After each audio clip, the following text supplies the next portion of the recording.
Hello students, we will start today with Mendel's laws.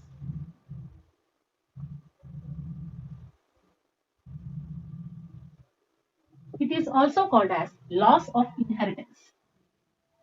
Laws of inheritance. Or it is also called as Mendel's laws of inheritance. Or Mendel's laws of inheritance. So, Mendel has proposed three important laws to explain his experiments. Already we learned that Mendel's experiments are published with a name Experiments with Plant Hybridization. That about that book, the term we have heard. Now we will see about the laws given by Mendel. So Mendel proposed three important laws to explain his experiments. To explain his experiments. Now, what is the experiment done by Mendel on the pea plant? First one, we will see about experiment. In a single term, we call this experiment as artificial hybridization. In other terms, we can also call this one as artificial pollination or cross pollination.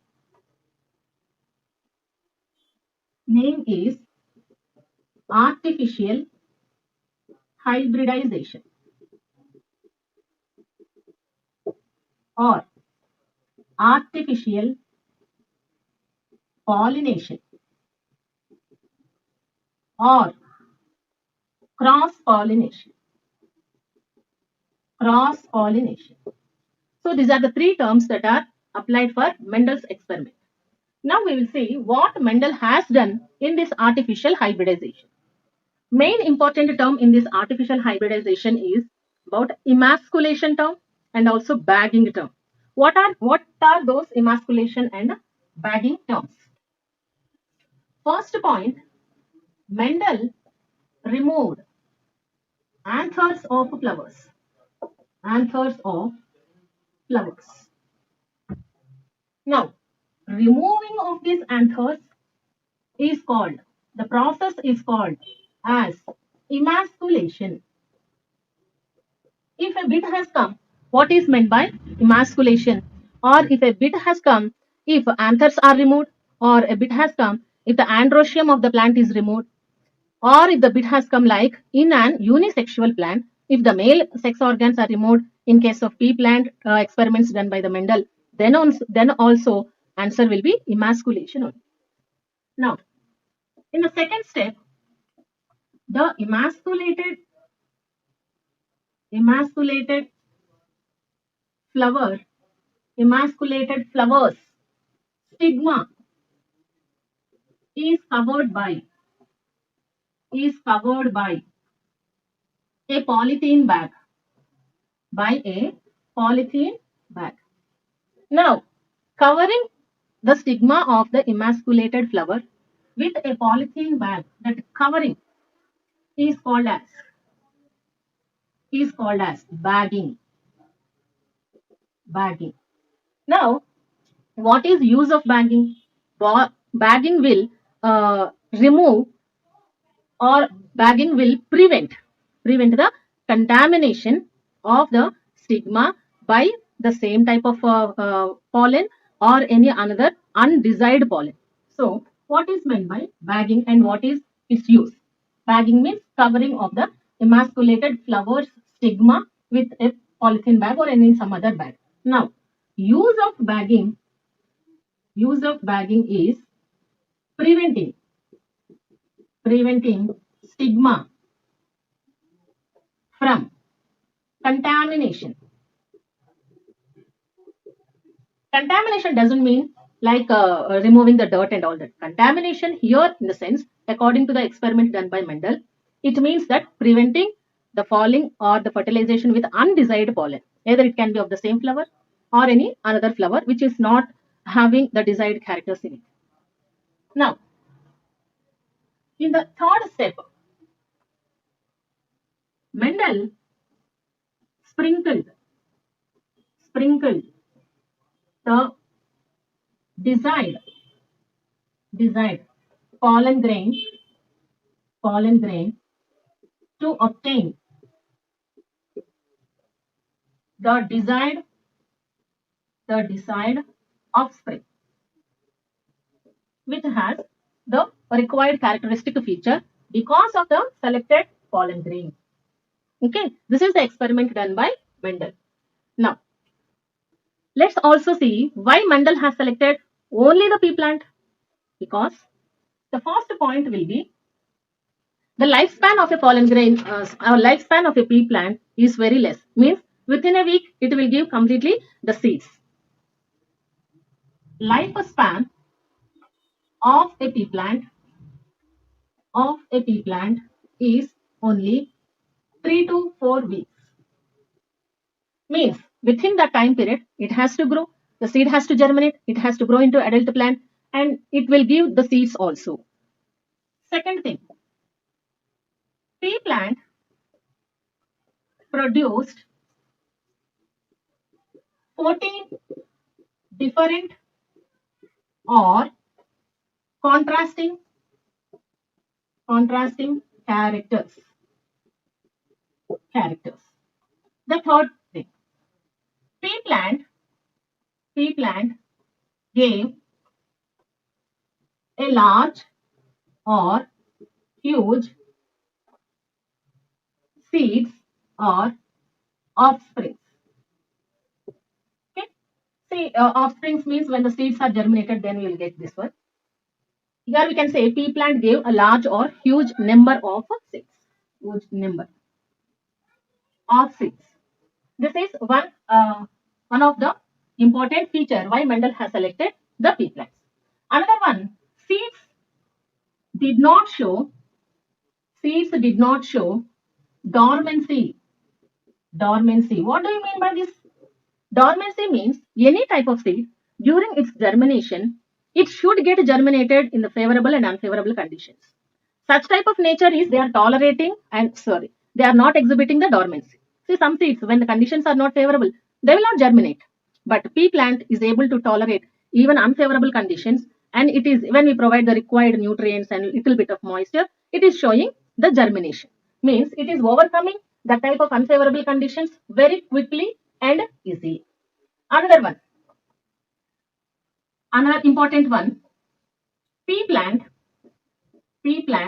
showed both self and cross pollinations. This is also one of the best adaptation that is exhibited by the pea plants. See, now we will start with the Mendel's laws. What are the three laws? The first one is law of dominance. Second one is law of segregation. Third one is law of independent assortment. So we will start with Mendel's first law, that is law of dominance. So first one, law of dominance. First of all, we will try to understand meaning of a law of dominance. Here, when a homozygous pure plants which are exhibiting dominant character are crossed with homozygous recessive plants which are exhibiting pure recessive character are crossed, then in the first generation we get only the dominating character expressing plantlets only. We are not getting the recessive one. That one is taken with the character height of the pea plant. Okay, so now first of all we'll see the just easy sentences to explain the law of dominance. Then we will go what are the some other type of sentence framings that are included in different books. But sometimes in genetics we have to learn the sentences as it is given in the textbooks. This is because most of the time when questions are being asked in genetics, the sentences are not being changed. So let's learn in that critical sentence framing sometimes, and also we will get meaning from that sentence. So first one, easy one, we write here. When a homozygous pure plants of dominant genotypes are crossed with are crossed with homozygous pure plants with recessive genotypes,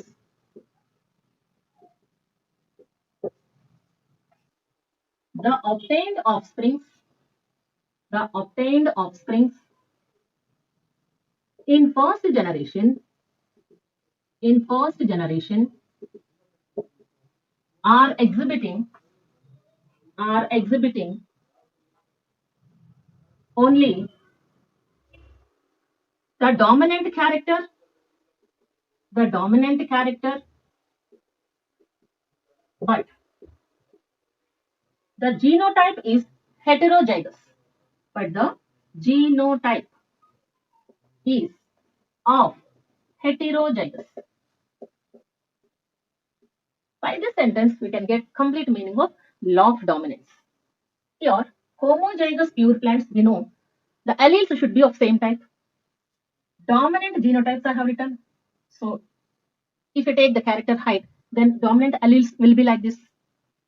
And another crossed with homozygous pure plants. Again, here also homozygous means the alleles should be of same type, but recessive gene types. Since we have taken here capital alphabet to represent the dominancy, we are taking the small letter alphabet to represent the genotype, recessive genotypes. The obtained offsprings in the first generation, in the sense F1 generation, F means filial, exhibiting the dominant character, but the genotypes are of heterozygous, in the sense the alleles are of not same type. The genotype of the offspring will be like this. We will see another definition of law of dominance. Law of dominance. Another definition of this: in a cross between two pure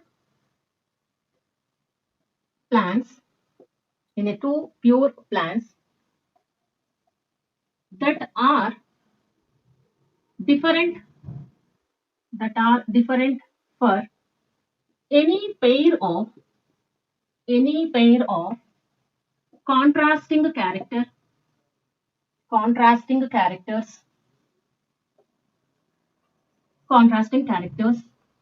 and the character appeared in first generation is always dominant. This is another definition. Now, already explained what is meant by this. So we'll take an example here, that is monohybrid cross. So monohybrid cross is considered as an example for law of dominance.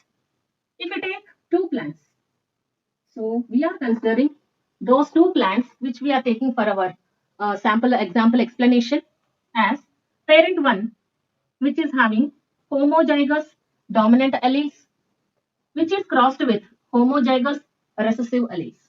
But suppose think that this is one pea plant that is having its genotypes like this. This is another pea plant which is second pea plant we will mention, which is having purely homozygous recessive alleles. If it is crossed, we know that plant always produces the gametes. Either it can be an pollen grain or an egg. Okay. So supposing that it is producing, the alleles are getting, only one allele will be getting into one gamete.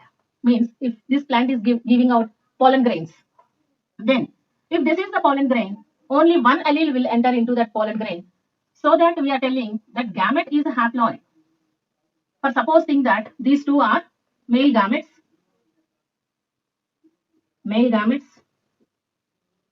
which are of haploid in condition, and inside the male gamete, the chromosomes are having dominant allele only one. And suppose think that this plant is producing the eggs. We know eggs are nothing but the gametes, sperms are also, or pollen grains are also nothing but the gametes. So now if this is the gamete, gametes are always haploid in condition. Think that these are the female gametes. These are having the alleles only of one type, that is of recessive. But suppose think. Now this is the condition. Now these gametes are considered as parental gametes. Parental gametes. Now, when a cross is happened between these two types of gametes, or the gametes produced by these two plants, then what are the consequences or what are the results in F1 generation? We have written as parental gametes like this. Gametes as cross with these two gametes which I have written just before here. Now, the next generation is fertilization between these two. That is considered as F1 generation. Here, F1 means first filial. First filial. So F means filial. Filial. Now we are crossing. Just before drawing the Punnett square, I will just draw the other mode of crossing method, which all students, most of the students already who have read this chapter and who are thorough in this monohybrid and dihybrid crosses. Just I will draw another method just before drawing the Punnett square. We are getting heterozygous form of offspring. Now there is a possibility of crossing between this gamete and this one. Again, we are getting the heterozygous form of offspring. This one with this two recessive one. Again, we are getting heterozygous genotype offspring. Here also we are getting the same parental gametes when they are represented in the Punnett square. How it will be?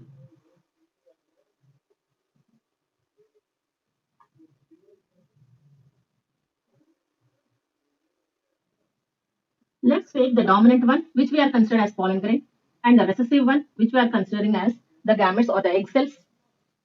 We are getting the offspring. So these which are present in the boxes, all these are considered as the offspring. Now, phenotype of F1 generation. F1 generation is all are tall. Here we are not getting. Now, what is the ratio of phenotype? Phenotypic ratio. Ratio. When we are representing the ratio, we have to write like dominant is to recessive. Here, the phenotypic character under dominance about whatever the example that we have taken is tall. So tall is to the recessive one is short or dwarf. Here answer is all are tall in this F1 generation. So it will be 4 is to dwarf is 0. So the ratio in the F1 generation of phenotype F1 generation is 4 is to 1, 4 is to 0. Now coming about genotypic ratio. Genotypes in F1 generation. If you write like this, all are of heterozygous. Now if you write the ratio of genotypes of F1. If you write like this, we have to represent like, are there capital T, F1 generation unit. Is to, because in the parents we have taken as homozygous. Are there any homozygous we have to represent? Is to, are there any heterozygous we have to represent? Is to, are there any recessive or form of alleles? Homozygous or heterozygous. This is representing dominance, heterozygous, and the recessive one homozygous. Here, offspring did not give out. So it will be 0 is to all are heterozygous. So 4 is to no homozygous recessive. Again 0. So the genotypic ratio of F1 generation in the F1 generation is 0 is to 4 is to 0. Coming to the phenotypic ratio of F1 generation, it is 4 is to 0. Now, let's cross the F1 generation with F1 generation offsprings only. That is called as self-cross between or among the F1 generations, so that we will get the F2 generation. Here we are not crossing the F1 generation with that of the parents. That is another type of cross are there. That is test cross, back cross, reciprocal cross. That we will discuss later. But in this monohybrid cross, if we cross one heterozygous, we have seen one example. Homozygous cross with homozygous. Now let's see another example of heterozygous crossing with heterozygous under monohybrid. And we will see the F2 generation. What will be the result? After F1 generation,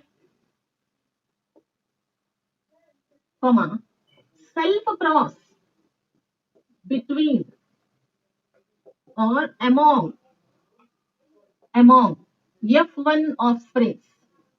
So we got here all F1 generation as heterozygous. So let's cross this type of for F1 generation offspring with that of F1 generation offspring.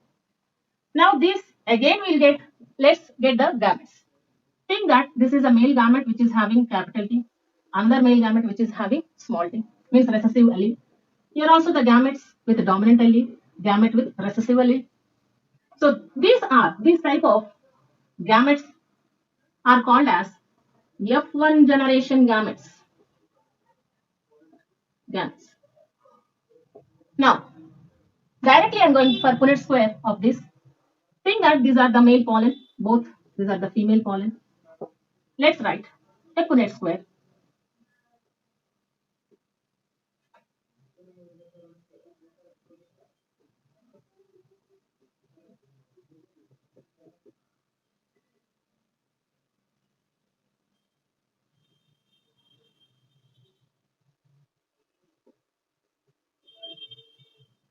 Now, these two are crossed, and here we have got in one of the offspring with homozygous alleles, another offspring heterozygous with heterozygous allele, another offspring with heterozygous allele, another offspring with homozygous recessive alleles. Now let's write the phenotypes. Phenotypes, this is called as F2 generation. F2 generation. The phenotypes of F2 are 1. Pure tall. Pure tall. We should not write like this. Are 3 are tall. 3 are tall. And 1 is dwarf. 1 is dwarf. Now if you write phenotypic ratio. Phenotypic ratio. We have to write like how many are tall, how many are dwarf. If you write like this, tall are 3 is to dwarf is 1. So the ratio is 3 is to 1. Coming to the genotypes. Genotypes we have to represent like how many are homozygous, how many are heterozygous. If you write like this, homozygous are 2. What are those? Capital T, and small t. This one. How many are heterozygous? Again is 2. What are those? Capital T, small t, small t. If you write the ratio, like, I don't have place here. Okay.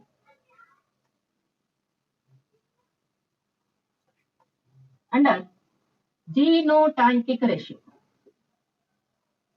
Let's write like homozygous dominant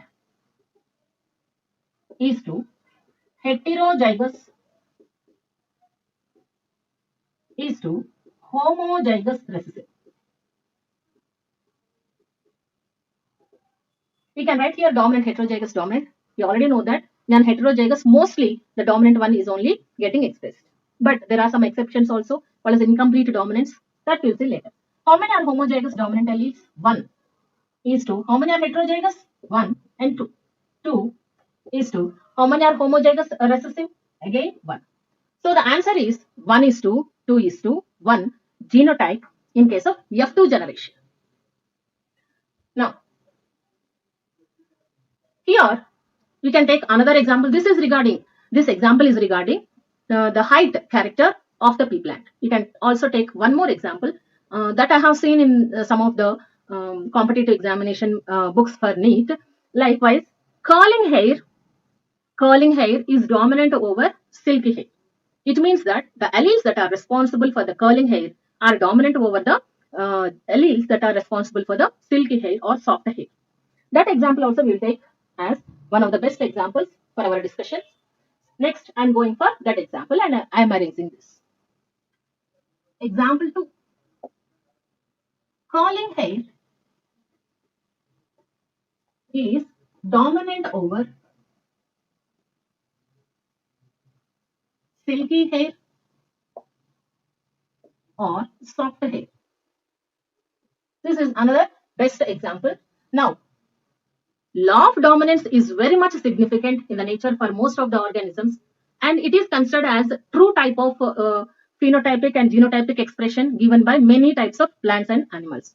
Still, there are some exceptions, like some of the alleles during their expression in the phenotypes, they are not showing complete dominance. They are mixing and giving out the intermediate or third type of phenotypic character. Such type of expression is called as incomplete dominance, that is given by dominant alleles.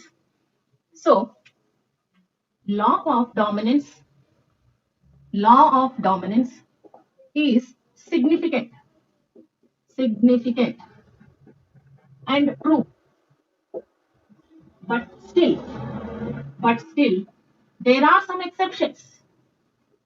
There are some exceptions called as incomplete dominance exhibited by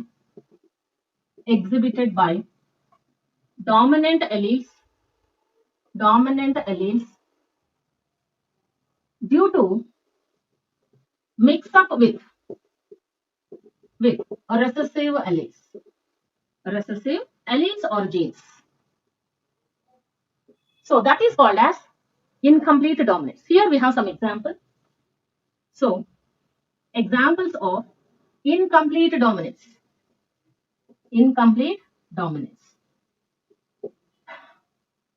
we forgot one more example, that is, due to this incomplete exhibition or phenotypic character by the dominant alleles, law of dominance is considered as not universally applicable. You'll write that. So, this law is not universally applicable.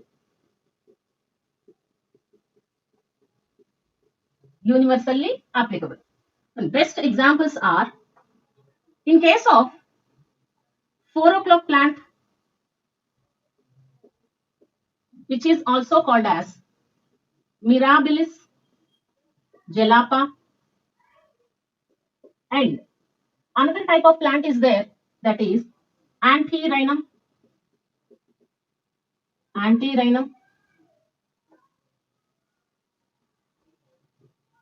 which is also called as snapdragon.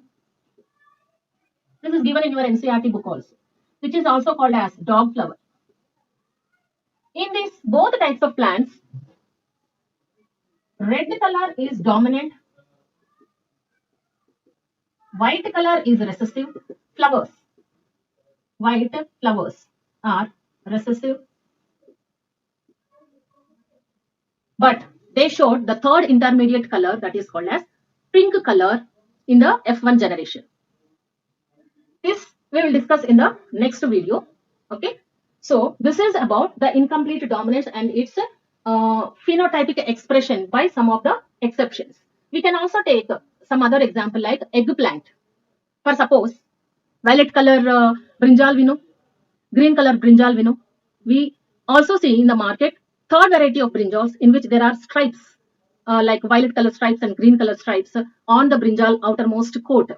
That is also considered as the best example for incomplete dominance shown by some of the plants. So, because of such types of Antirrhinum or Mirabilis jalapa or eggplant, we consider law of dominance is not being exhibited universally by all types of organisms, but there are some exceptions like these plants which are showing incomplete dominance. So, we will continue in the next video with the introduction to the law of segregation given by Mendel.